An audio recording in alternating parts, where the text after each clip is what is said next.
Now. Well, welcome everyone. I hope that folks are having a good week in markets. I know we've been in transition overall. My name is Ziad. How many folks have heard me speak before? If you have, type the letter Z or Z, depending on where you are colonially in the world, and share that with me. Hoping to have a whole bunch of fresh faces here that I haven't really spoken to before, so I can get a sense of how folks are handling markets as we transition. Now, for the folks that are in the room right now, the one and two things that I want to say as disclaimers is any discussion that I have on outlook or forward-looking statements may differ dramatically from what realized results are in markets. I'm not a registered financial advisor. I cannot give advice or tell you what to do. I'm a trader, a mentor to many, a coach, avid market junkie, and looking at markets and trying to extract value out of them. And more importantly, trying to help people turn their light bulbs on. Those are the payoffs that I look for. Markets have been kind to me since my journey started. And I've been in markets since the late 2007, 8-ish area to now. Built a school, joined the Wealth 365 summits, joined Rob, and become a better trader. And I'm very happy to be here in the capacity of being an insight provider and educator, but not an advisor. You must consult with your registered financial advisor before making any buy or sell decisions on any specific security. Of course, realized results can be very different than hypothesized or forecasted outcomes. Any live trading results that I bring out on the screen are, of course, done in my live cash account, not funny money. And that's something we're known for. We don't play around with demo money. It is live trading. Now, I am a key contributor to Wealth Charts. I run a live trading room over at becomeabettertrader.com during the day. And I've taken a little time out of that day to be here with you to really share two big things. I want to keep it simple, keep it high level, and make it actionable for you. But I also need to learn a little bit about you before I go much further.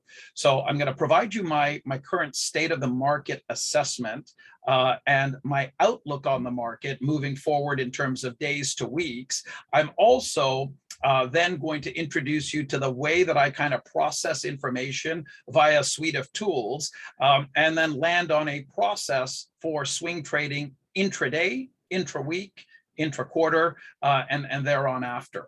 I'd like to start off with a very simple question to everyone that's in the room right now. Would you consider yourself a swing trader in terms of days, weeks, or months, any of those time frames? Or would you consider yourself more of a day trader? Type in the letter S for swing trader, type in the letter D for day trader, and share that with me in the chat kindly.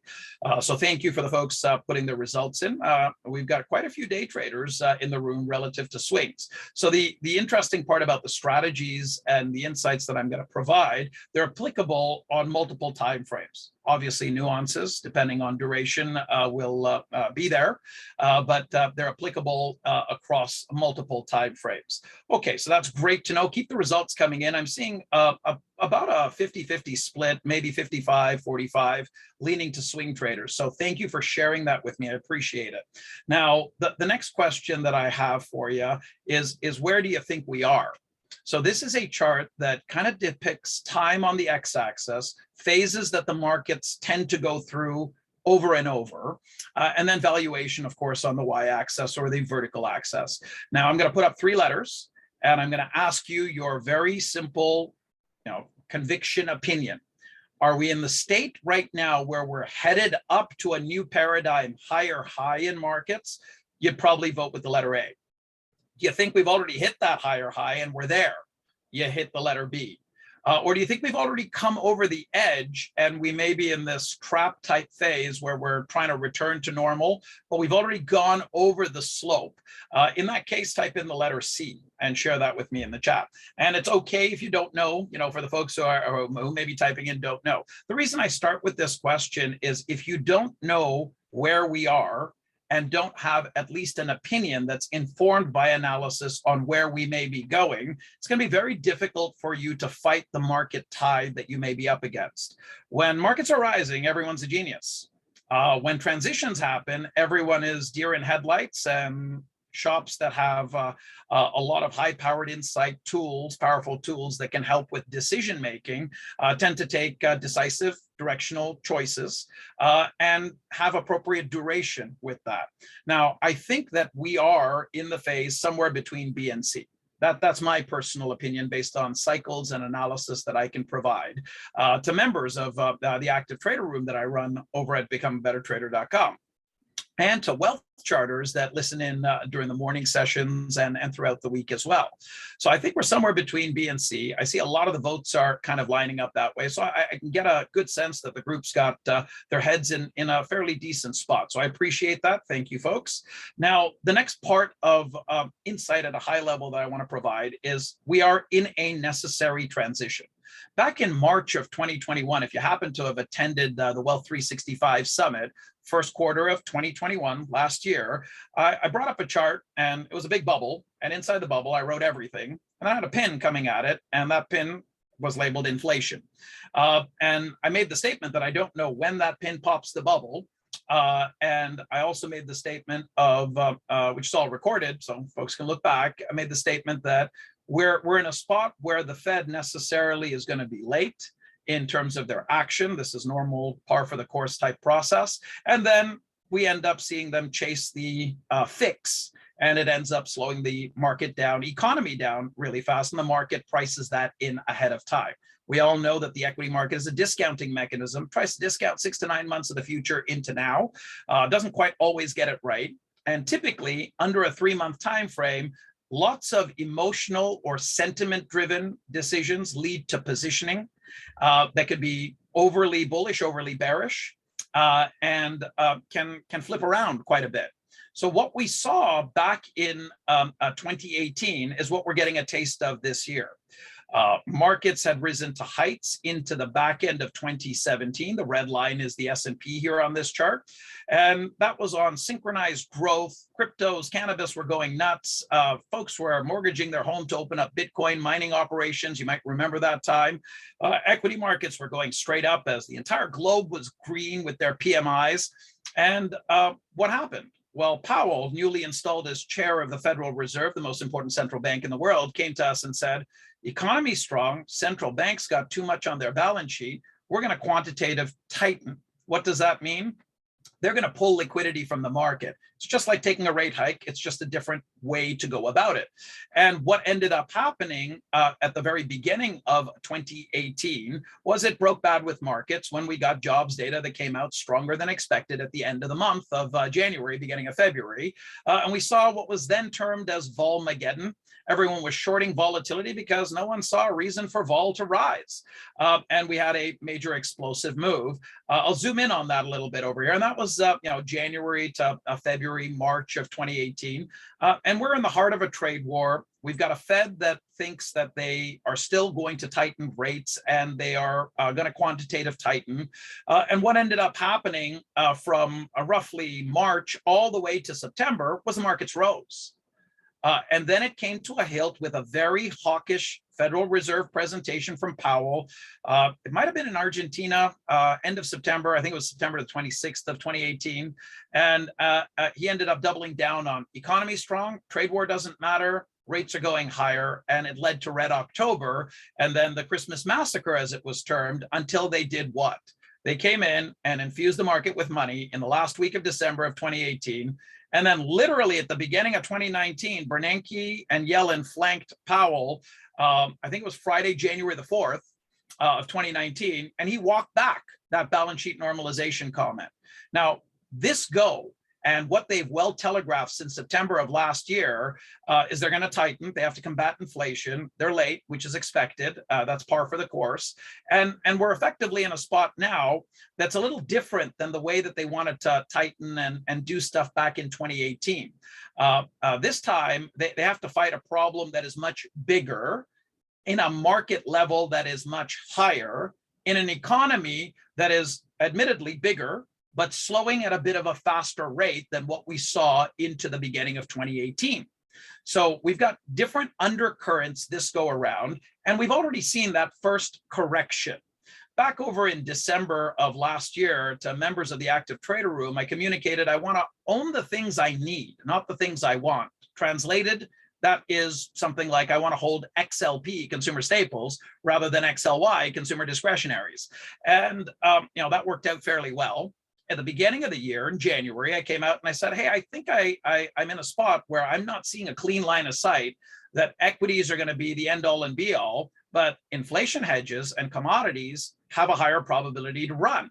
And at that time, the Russia-Ukraine war wasn't even simmering. Started to bubble as we moved through the month and bubbled over the edge of the cauldron, of course. But the idea was trades like oil, USO or UCO, DBC, DBB for base metals, DBA, agriculture. They all worked out fairly well. And now we're in a process where we've had the correction. We're in a marketplace where if you look at it as objectively as you can, we're still headed into an event on May the 4th, which is a FOMC rate hike announcement. Bullard comes out yesterday at 4 p.m. and says, probably not going to be 75 basis points, probably going to be 50 basis points, but he's expecting quantitative tightening to happen sooner than later, which means the door's wide open for it to start happening as of May. They've already ceased their bond buying programs, i.e. injecting more stimulus. And we are starting to see the Federal Reserve's balance sheet, which I might have failed to mention on the prior slide. Let me go back over here. That blue line is the balance sheet. So that blue line as it comes down is them quantitative tightening. And then, of course, we saw the big jump up during COVID, of course. Now, we're in a spot right now where we've had the first correction for the year. I'm going to use the SPY to kind of depict that for you. And how many folks here would say that they're predominantly equity traders? Type in the letter E in the chat, whether it's by futures or options or other. There's lots of other vehicles out there. If you are predominantly an equity trader, kindly type in the letter E. If you're more of a currency trader or a crypto trader, okay, the actual cryptos themselves or FX pairs or ETFs that track currencies, type in the letter C in the chat and let me know. If you are overall more of a fixed income trader, type in the letter F in the chat. And we'll leave the commodity traders to the side for a second. Okay, we'll just collect that data and kind of get a sense of how folks are positioned. So as I had suspected, the majority of the group is on the equity side, but there are a lot of Forex traders in the room over here, and there are more fixed income traders than I'd expected. So there's a good balance in this group, actually. It's a little over a third that looks like equities, then currency would come in not too far behind, So thank you for letting me know. Now, this impacts everyone.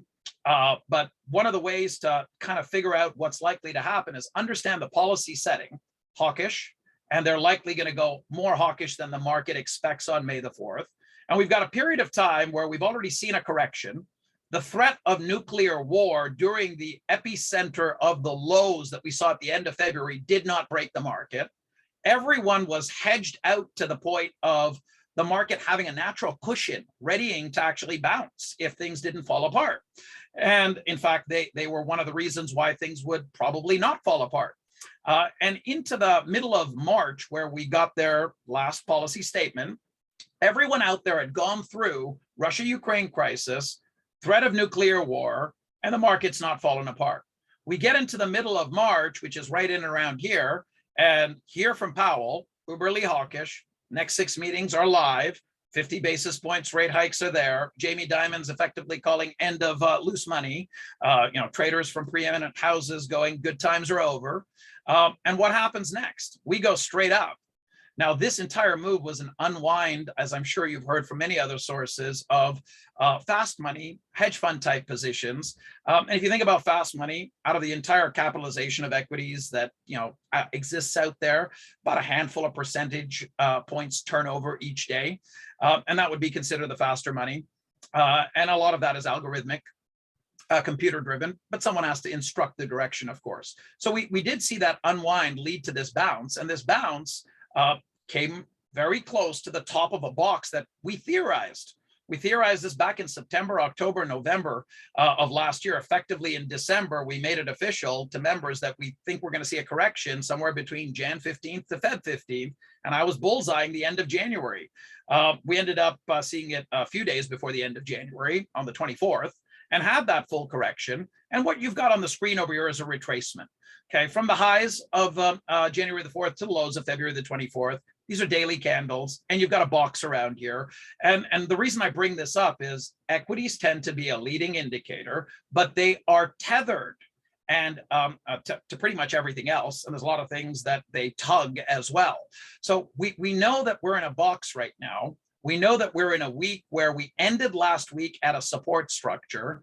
We did not end with anything that was remarkable to say this market should bounce, but we were closer to oversold on most metrics and indications that you could look out there. And we were holding closer to the bottom of the box or the lower half of the box. Center of the box in SPY terms, roughly $449.50.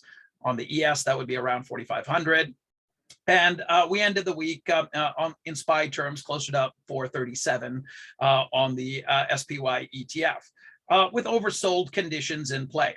Now, the thesis I presented to members back on Thursday last week and reiterated at a special event I held on Friday is I'm expecting this in the week ahead.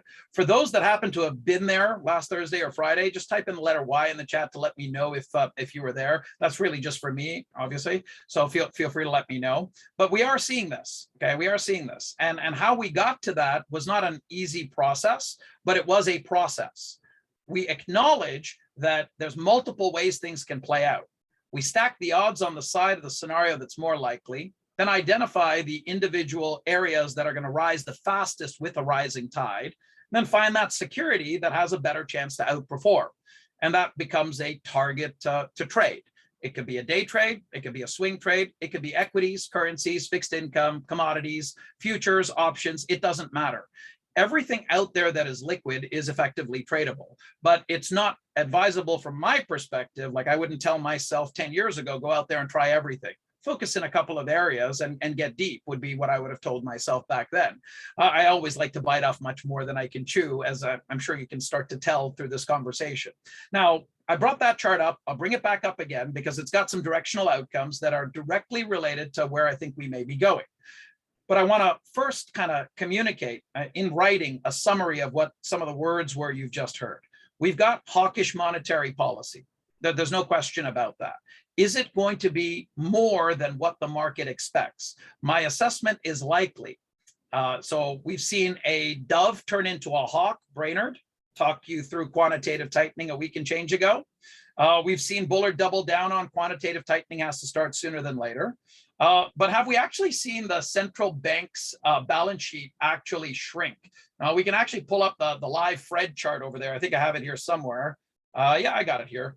And we'll have data as of last Wednesday here. So that's the balance sheet. It's just a small slice of it. Like we can extend it, obviously. That's the COVID bump in their balance sheet. That's the bond buying program, $120 billion a month. And now it's tapering off. So we're seeing that flatten out. Okay, now the last time this happened, you go back to the sheet that we were looking at, the last time that this happened, did we actually fall apart or did we actually have a strong rise? So the balance sheet, okay, started to come down, the S&P went up. Economic conditions were different. We're coming off of an expansion that was global and strong. Could you argue that the COVID stimulus created a real expansion? In some ways, yes. In many ways, it created more divergences in wealth between the have and have-nots. If you look at labor market metrics, you'd say that things can move forward, not in a very different course than here. But if you look at the inflationary pressures we're seeing right now and project how it can affect consumption in the biggest consumeristic societies in the world, like North America, it would tell us that it's probably going to be a little different. So I would not expect a rise that's similar to back end of March 2018 to back end of September. But could we have an echo of something like this? My answer to that question is I would not rule that out.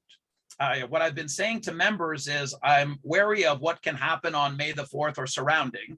But I've got a playbook from 2018 with some differentials in economic stats, some differentials in currency stats, policy stats, and how the market is positioned. But the nuts of it at the end of the day are everyone's expecting it. the Fed will probably go a little bigger than they have already told us, because they've got a fire to put out that is not out. It's nowhere close to out, inflation. And that's going to cause some volatility in the beginning of May. We'll be on the heels of earnings that are probably the last hurrah for earnings for a couple of quarters. And then market participants are going to be looking at a less liquid market with a hawkish Fed, decelerating economy that has not accelerated to the downside enough from consumption. We're getting out there. It's going to be hard to drive around with gas prices so high, but we're out there this year. And there's going to be more activity, very likely, than last summer. And that, to me, means that consumption may actually hold up through the month of May, June, but probably very stressed into the back half of the year. So I bring that point in so many different ways, because it's the overarching control. It's the purse strings for where we go. And it goes right to the heart of, can we still count on commodities being utilized as inflation hedges? On top of the existing supply chain disruption thesis, driven from Russia, Ukraine, and other. Okay, port shutdowns in China, which some may be loosening due to COVID resurgence, is another supply chain disruption that puts upside pressure on costs of inputs into business and inputs into the things our families need. So we are nowhere close to solving the inflation issue. We're on the better side of the pandemic with still issues in play. Earnings are going to continuously get harder to justify multiple expansion. And obviously, the spikes of war are still there. As recent as last night, Lavrov saying we're commencing our next part of our plan in Ukraine. So I look at the entire directional web here and I say, what do I know from the past that can tell me where we're going? Shown you that, says that after the first correction, we go up, and we can go up in through the summer. Okay, I don't think it's going to be as strong. So I've got that data. I know that the Fed has got a tendency to overdo it when they start, and they usually start late when they start tightening, expecting that in May. And I've got a chart of the S&P 500 that has sustained threats and fears of nuclear war and been able to stay in a box. Why? People are getting bared up and hedged up for a potential event that could happen on May the 4th that's very negative. Okay, we're not there yet. But over the course of the next 2 weeks, our thought process to members of our active trading room was, last Thursday, we should be looking for some sort of a swing low at a market level in the front half of this week. I just left them moments ago with the insight that, hey, we may be a little extended on the day, but as long as we're able to sustain above a key line, I'm looking for the market to hold up and potentially even point up between today and tomorrow. Now, the variety of asset classes within or subsectors and individual stocks that can outperform may vary versus what we're seeing today, but we have a core line in the sand for the week. And we have a bullish above line. Our thesis yesterday was we get from our core line in the sand to above our bullish above line. It took multiple attempts. It ended up happening in after hours. Closer to 7 or 8 p.m. last night in futures trade. We came back down towards this area, but not below it, justified support and value, and now we've bounced up through it.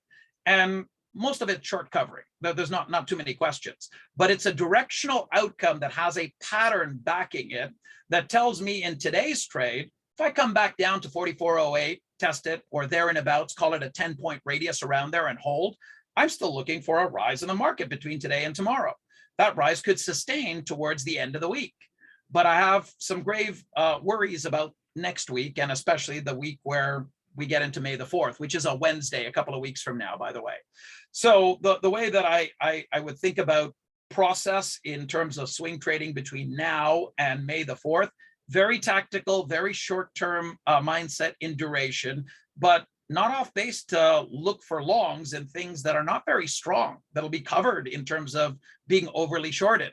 We're getting into a process that's very similar from my perspective as to what we were in headed into the middle of March. Folks are getting more scared and buying more insurance, okay, put protection. The more that they buy insurance, the higher the cost of insurance gets. Now, generically, at a high level, the cost of insurance is nowhere as high as it was back over here. Okay, in late January, early February, it's not as or mid-February, it's not as high as it was back then. but it's starting to tick up. So we've got a similar setup where a floor could be put into the market. Now, I'm not going to dig my heels in if the S&P is below 430 bucks, or especially below roughly 427, a retracement line. I'm going to take that thesis and promptly put it in the rubbish and look for the market to have some more downside risk. I'm expecting some downside risk that could take us down to these lows or lower early May. But thereon after, I'm expecting the playbook that we've seen to play out. Now, how does one take advantage of this if you're a bond trader, if you're a currency trader, or if you're an equity trader, which still seems to be the dominant group within the room right now? If you're tracking and enjoying what you're hearing so far, let me know, because now we're going to hit the rubber's going to hit the road. Now we have to get into concept, tools, outcomes, and tactics. But if you're kind of jiving with what I've gone through so far, you can type the letter Y or the letter T for I'm tracking into the chat. So let's take the S&P, the biggest single index that's used as the most important benchmark throughout the world. 12 sectors, well balanced, sort of. Tech is obviously heavier here, but way heavier in the NASDAQ. Let's take the ballpark rule, okay, where we look to get support from a rising tide in a space that is likely to outperform and or is outperforming, has tethers to other asset classes like the dollar, like the 10-year yield, and we have a directional outcome or bias on those tethers. And let's take that S&P and call it's the tide. Either it's rising or it's receding. On few occasions, it is, water is going sideways. There's no doubt about that. But that's about 50% of the directional equation, usually for swing trades under a 3-month period. It also applies intraday, by the way, almost to the same degree, but intraday, it can actually be significantly higher. Market risk and market direction can sometimes equate to 80% of the directional outcome of any individual large cap stock. Now, during earnings season, it can be flipped around. But typically, the rising tide or the receding tide is about 50% of a swing trader's directional equation. Then the idiosyncrasies of the actual space. Think about the market risk as the river. Think about the space as a squadron of ships, and then think about the stock as the leading ship or the lagging ship. Now, is it taking on water, or has it got a full tank of gas and at the front of the pack, front of the squadron? So the sector typically is about 30% influential. You can think about it in terms of one semiconductor play providing its earnings and the rub off on other plays, even though they haven't announced earnings. You can think about it as, hey, if yields are going higher at a faster pace, which we got a very clear taste of in Q1 of 2021. After all the steamy checks were put out there and people were doing some, gamified option buying, and we saw things like GameStop, go nuts. We, of course, got a very clear sense that commodity trading advisors and those tracking funds started to see inflation, that pin that's popping the everything bubble, coming faster. We saw yields rise very fast. We saw a 10% correction in the NASDAQ, around Q1 of 2021. Not sure how many folks remember that, but we've seen this time and time again. So things like rates rising faster are going to necessarily put some pressure on particular areas, not just the other side of it, bonds, i.e. TLT, for example. And the direction outcome that's usually related to the individual ship is usually inconsequential. During earnings season, it can become of all consequence. Okay, but it's usually about 20% of the directional equation. So what I try to do is focus a lot on the 50%, and then I try to get right all of the things that may be tethered to the market. So I'll give you a quick preview of a chart that kind of describes the tethers, teach you a concept, and then go into a process to find a swing trade. So on the chart that you're going to look at right now, you're going to see the US dollar, you're going to see the long bond, you're going to see gold, you're going to see oil, and you're going to see the equity market represented by an ETF called ACWI, All Country World Index. Effectively, it's a sample set of the global equity market. It tracks the old MSCI World Stock Market Index, and it's the global equity market in one symbol. Okay, so let's go look at it. But before you look at it, they're going to be enveloped in regression channels. And I'm not sure how many folks are familiar with regression channels. If you are, type in the letter R in the chat. A linear regression channel, concept of reversion to the mean, bell curves. If you've used that kind of stuff in your trading or your analytics, type the letter R in the chat and let me know. Okay, so I'm seeing a few folks comment in there, so I appreciate that. Keep it going if you'd like to. I would like to see how many folks are well versed in it, because then I can kind of go a little faster through that section. But the point that I want to make right now is, if we take the idea of the ship, the squadron of ships are on a river. That river, okay, is called the S&P. Okay, the squadron of ships is tethered to macro variables. Positioning is, of course, important. Events coming out in the future is, of course, important. And then there's a ship or two that usually are at the front of the squadron that we'd rather be allied to. And we want to avoid the ones that are lagging, unless we're shorting a declining sector, underperforming sector. So the idea here is we're looking at these macro tethers or variables that are attached to the equity market. Sometimes the equity market tugs them. More often than not, they tug it. Okay, the currency market and the interest rate market in terms of derivatives and options is a lot bigger than the put and call options we buy on individual stocks.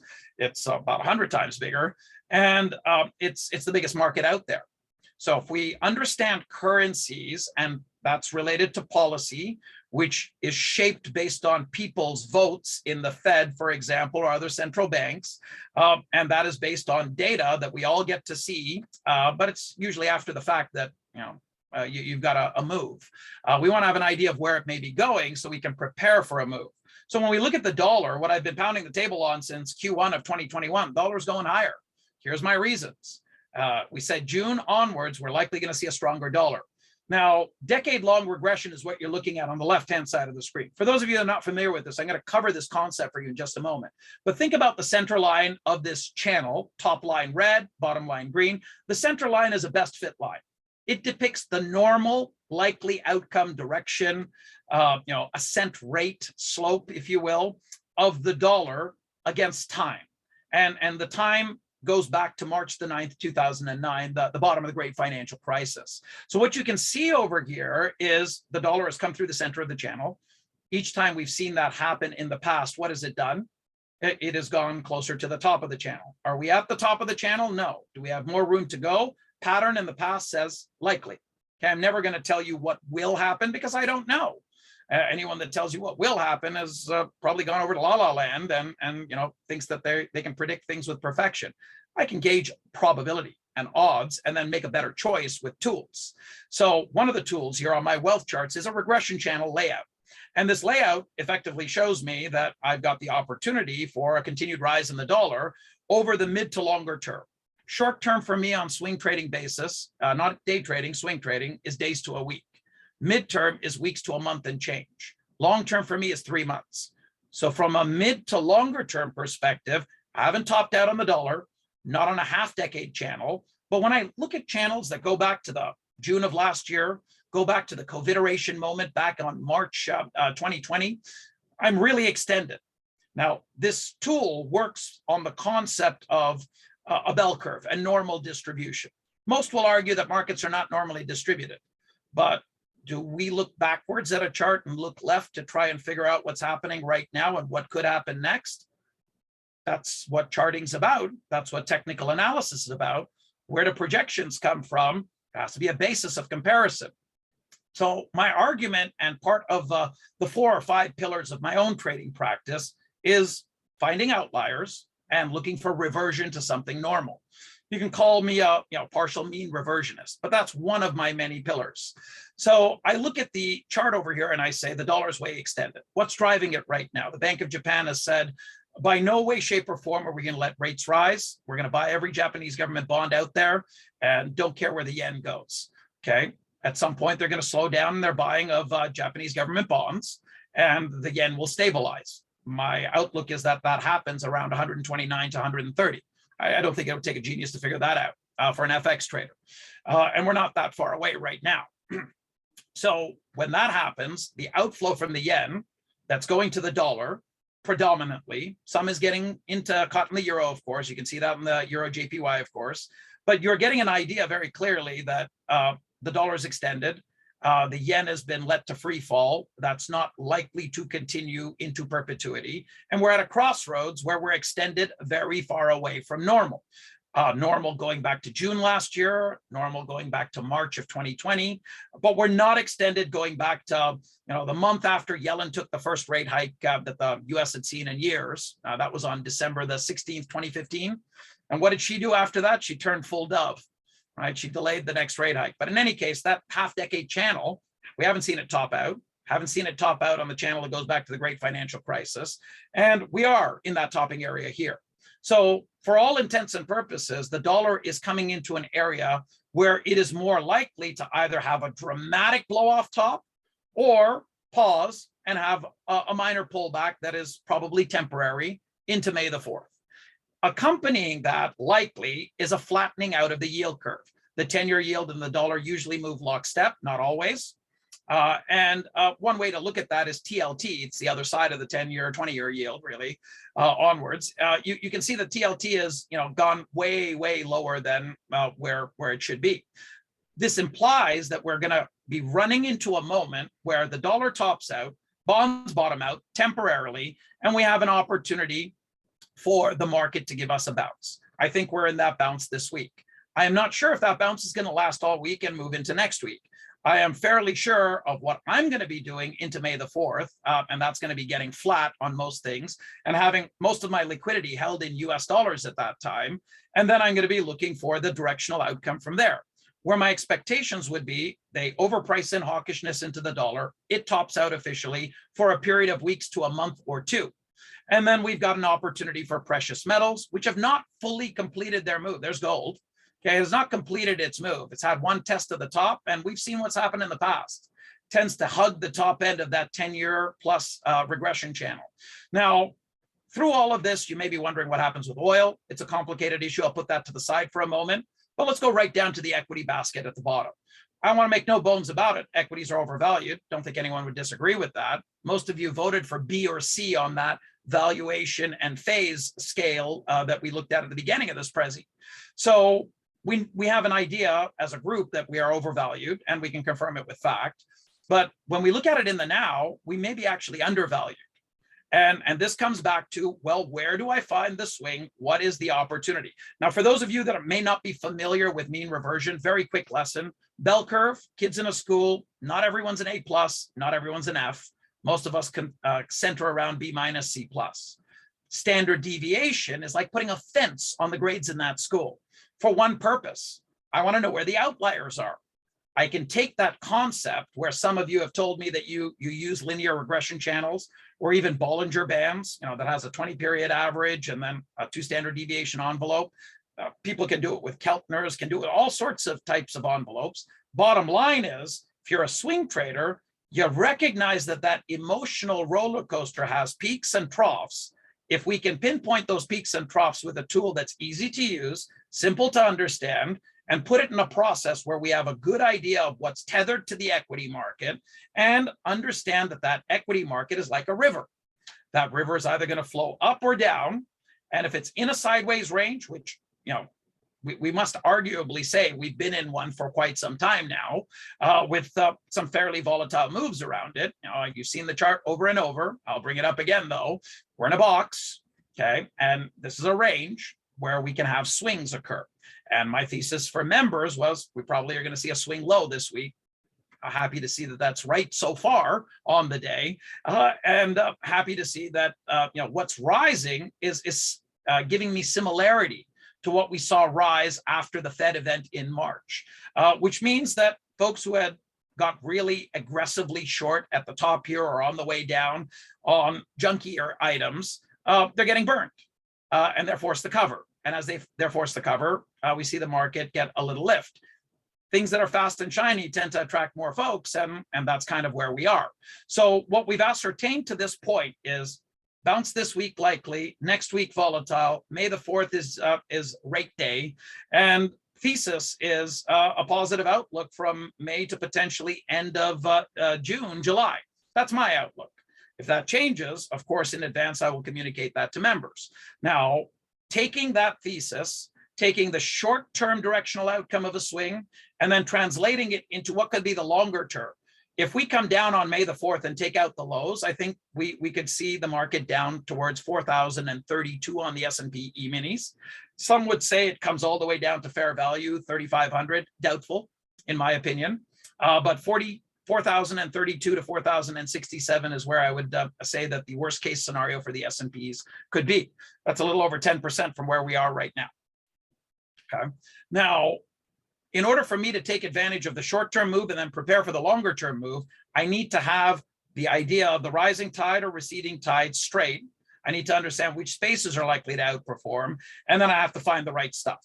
So let's take the thesis of the market falls apart on May the 4th, comes down to 4,000. What's likely happening in that event? Well, the dollar is likely topping out, and so are yields. So I want to look at things that would benefit from a weakening dollar, a flattening yield curve, and it's likely mega cap tech. But there are going to be some very pinpointed individual areas that may also have supply constraints, semiconductors. Okay, so SMH, SOXX, or for the levered folks, SOXL could be interesting. And then, of course, drilling down to individual plays could be interesting as well. So that's one of my target areas in the case that we fall apart, make a significant lower low. What if we don't fall apart? What if we bob around the bottom of the box? Heck, nuclear war didn't make us break down. Well, if we're bobbling along the bottom of the box, no problem. Okay, I want to look for the sign of things that are tethered to the market or it's tethered to tell me, are we going to see a weakening of the dollar? Are we going to be seeing a flattening of the yield curve?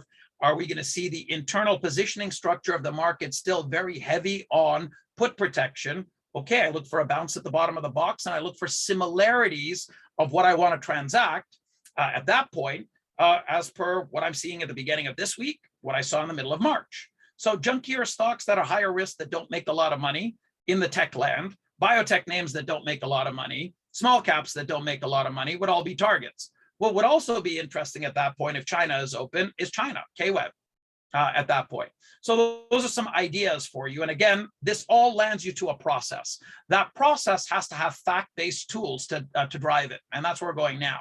Processes have a plan. Do you folks get a sense that there's a plan here? Type in the letter P in the chat if you do. If you don't have a plan, you probably don't know where you're going, okay? You then need to be able to evaluate the things that the equity market is tethered to. And then from there, use tools that take your wet matter out of the decision-making and give us actual structure for decision-making using objective tools, which is where we're going next, and then find execution. So very simply, I'm going to take you right now over to my layout in Wealth Charts, and I'm going to walk you through where we are right now. So you've already gotten a sense of the major macro variables. That tab is available in this layout. And for those that are wealth charters, I can show you how you can get access to my layout in just a moment. But there's your SPY chart. There's where we're sitting right there above the 38.2% retracement. Everyone's looking for an edge. Simplify, okay? Of the overall move, are we above the halfway marker or below? Stats say if we get above, we've got a better chance to keep going. We're still below. Of the retracement from the lows right over there on the 14th of March to the highs right over there at the end of March, are we back to above the halfway marker of that retracement? Yes. So we've got a fighting chance to get to the line in the sand over here, that 50% retracement. The rising tide is in play right now. Got some seasonal outlook metrics on here as well that are supportive. This is naturally a seasonally strong month, but we do have a major event on May the 4th. I'm looking at the Fisher Transform as an indicator, basic indicator at the bottom of the screen over there. I've got a buy cross, got a modified RSI that gave me a buy cross, and that happened last week actually. And we're back testing the breakout line there, the signal line that we broke out above and rising today.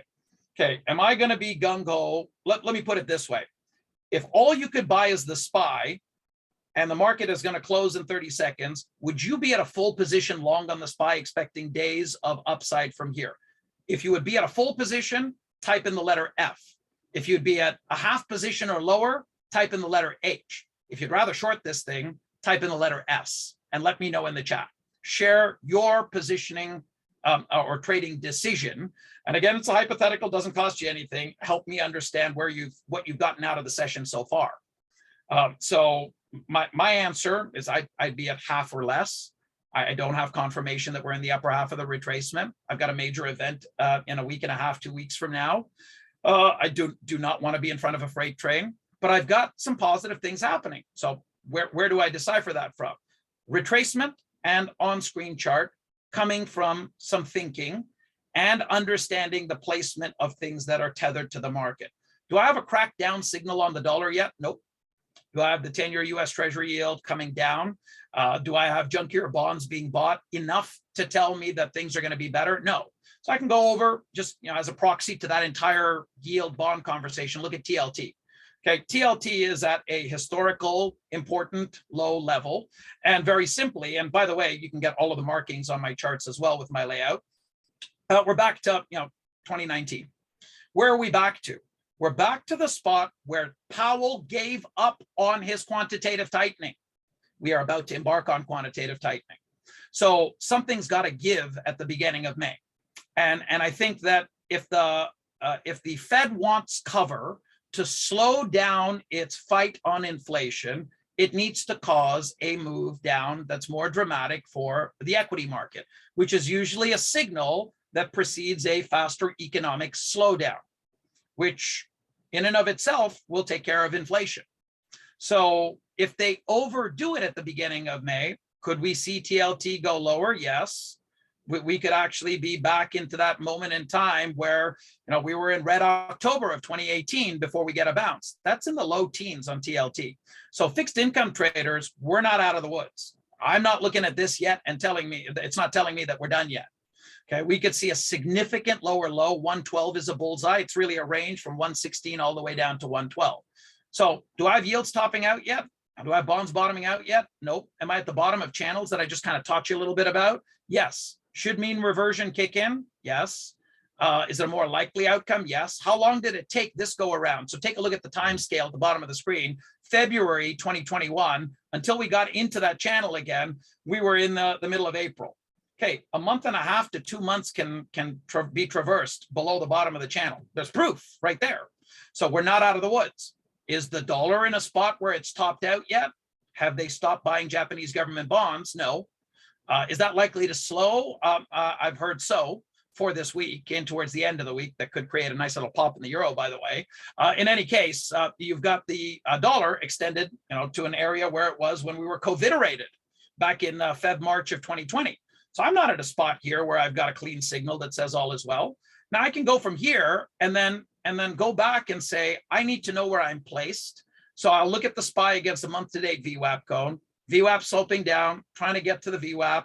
For the week, if I get above $445 and change, I'm on a good part of the overall retracement. So where is that retracement again? It's that Fibbo retracement going back from January the 4th to February the 24th.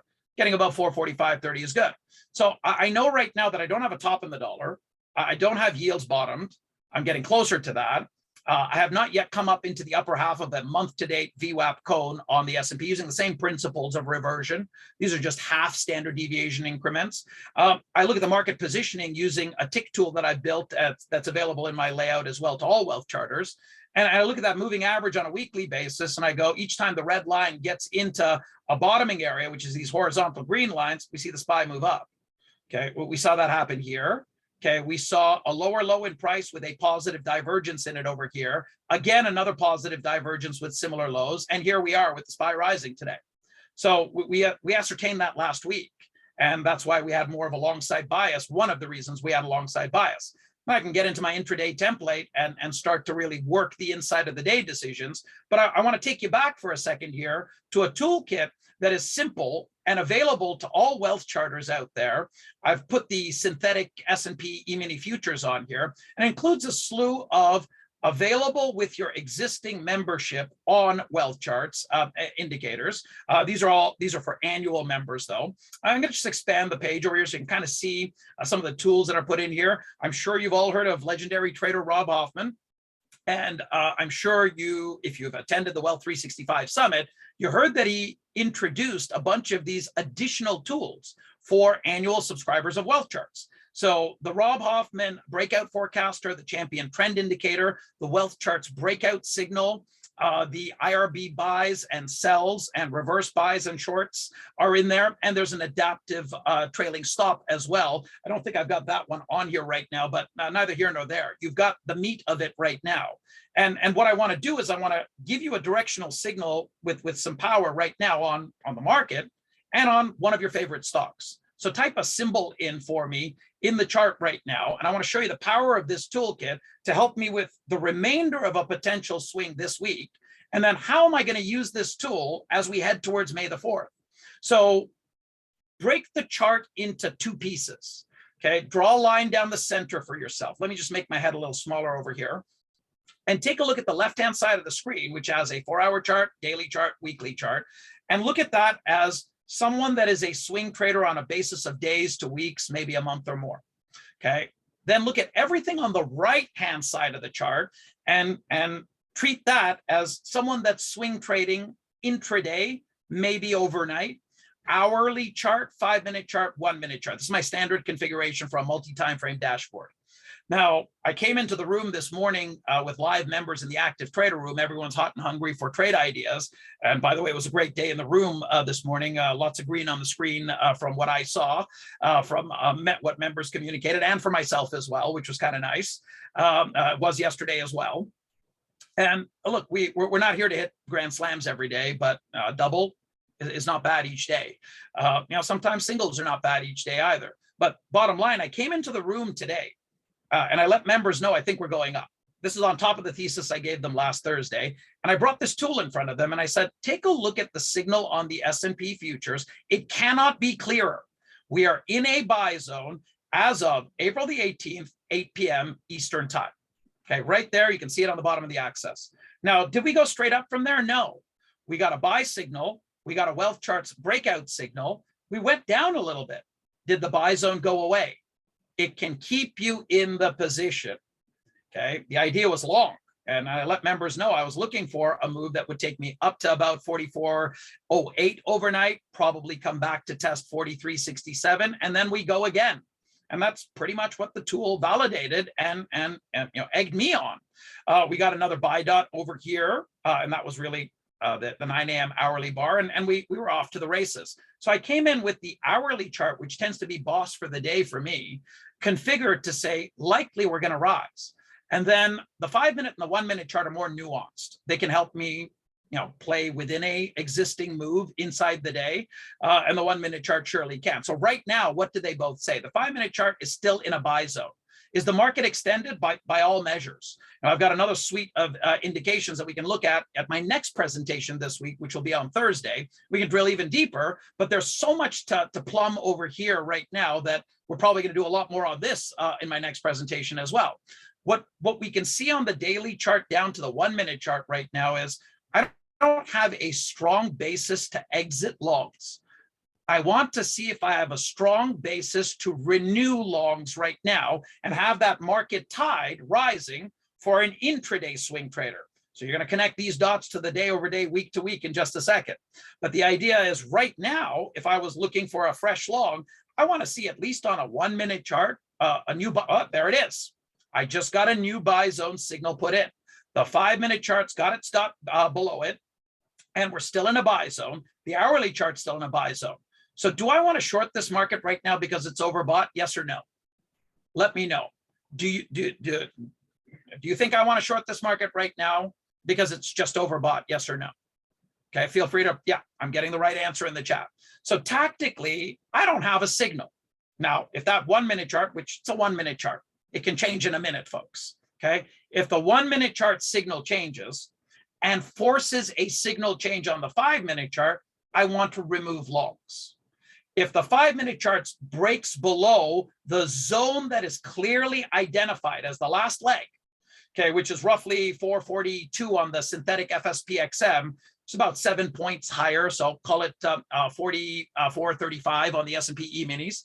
Breaking below that 44.35 on the S&P E-minis, which would be equivalent to breaking the bottom of this green zone here, sure, I want to be on the short side more aggressively. By the way, for any members that are listening in right now that may be here, that's exactly what I left you with. I want to be short below 44.35, 36, and the tool is telling me that.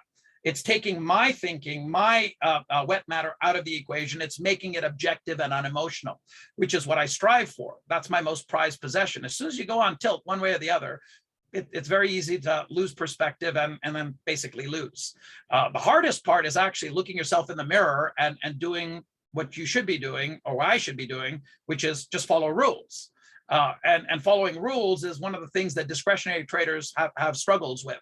In any case, you're getting the idea right now that I don't have a short signal. I'm actually getting renewed buy signals. I've got an idea very clearly of where I want to go short. If this chart should break down below that line and we see the hourly chart change signal, I'm no longer long inside the day. I can look short. I can translate this to a stock in just a second for you on a day trade, but let me connect the dots to the left side of the page. So if I was a swing trader looking at swinging from now into May the 4th, the weekly chart is in a sell zone. No go.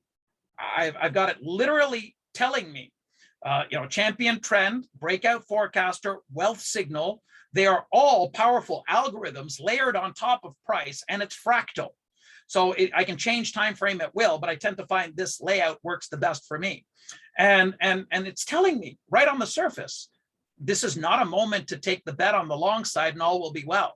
There may be trouble ahead, but we now go over down to the daily chart and I get a signal over here that says I'm still in a buy zone. So the idea of an up partially for this week is on the table, was on the table last week, but for it to become a buy decision that would take me to a higher high into May the 4th and thereon after, that would have been a little too much of a stretch. Weekly chart is saying no. 4-hour chart is still in a sell zone, but it's perforating the upper bounds. And you can see that the upper bound is clearly listed over here at around 44.52, which is roughly 44.45 on the S&P proper. Effectively, the longer we stay above the line we're at right now, the better it gets for longs, even though we're very overbought. Short covering can continue. Do you see those pieces? On the left-hand side of the screen, it's telling me I don't want to take a swing for days to weeks yet. Maybe a day or two, but not for weeks, okay? The right-hand side of the chart is saying, I don't want to remove my longs and jump to the short side just yet. Did this make any sense to you? You let me know by simply typing the letter Y in the chat. And the beauty of all of this is it's readily available via my layout on wealth charts for anyone that has wealth charts, along with a slew of other templates that I'm gonna be able to walk you through. I think I'm presenting again in this summit here on Thursday. And I'm actually gonna be in a 2-day class with members on Thursday and Friday, which I'm looking forward to as well. So what I wanna do is I just wanna show you where you can access to pretty much this exact template. If you're a wealth charter, you can simply go into that hamburger menu at the top left-hand side of the screen there, pull down the drop down, go over to manage layouts and click on that premium button. You need to scroll down over here and you'll see my name down there, Ziad. Click it, out comes the layout. And I'm guessing that there's lots of folks in here that are not wealth charters yet. So I want to tell you a little bit about why this platform is something that I put my name behind. I joined Rob because he was building this platform, and what I think it's able to do for active traders out there. Very simply, it cuts down time into a minimal amount. I can literally go over to my scanning template and go, okay, I think we're in a bounce during the day. I go over to my wealth finder, which is a tab right back over here, sort the index that I think has a better chance to outperform, NASDAQ 100, and immediately pop up with algorithmic support, which areas are the opportunity areas that I can go pounce on. And of course, I can go and engage with members in Wealth Thoughts. There's quite a few followers over here that I can communicate with live on Wealth Thoughts about that particular idea, and they can share it back with me, and we can continue the conversation. In fact, every Tuesday, I do a standing live session on wealth charts, and I come in live every morning from 8:45 to 9:35 a.m., providing wealth charters with my insight on the day, which they heard this morning, exactly as I told you. And all of this is available on this platform, including the layout that you've just seen me scratch the surface on. Now, cutting time down is good, but cutting time down on its own is not enough unless it's the right type of trade. So what I'll do is I'll give you a few highlights of why my name is behind here, why I as a trader find this tool genuinely useful in my decision-making each day. And I've used them all. Okay, I've been doing this for long enough to try using them all. And what I keep poking Rob with is build this in, add this in, build that in. And he does it, which is amazing. It's very, very responsive. So for me, wealth charts is, Hey, let me give you one last slide there and I'll get off the screen. How's that? Okay. Okay. One last slide and there you go. So what I'll do is I'll just simply put up on your screen right now how you can join. I think you can see my passion for it. GetWealthCharts.com. It is $97 a month for this summit duration. It's gone after my last presentation this week, which I think is Thursday. It's $97 versus a regular $350, $400 monthly price with all of the add-ons. And very simply, you can go to getwealthcharts.com, go directly over to that link. You will see this page. You'll see that this is a limited time offer. You'll see everything that's included, including all the things that I've told you and a whole bunch more. Simply go over to getwealthcharts.com, get joined up, and it would be my pleasure to share my layouts with you, continue the conversation. So David's put the link in the chat. I appreciate having the time here. David, I'm back on Thursday, right? At around 12 p.m. Eastern? Yes. Well, let's see. 1 p.m. Eastern time is what I get. 1 p.m. Eastern time. Yes. Okay, so I'm here on Thursday afternoon. I look forward to that. Don't want to eat into anyone else's time. I hope you enjoyed the presentation. Let me know your thoughts in the chat. Thank you again, David, for having us here, and we'll see you on Thursday, folks. Bye for now.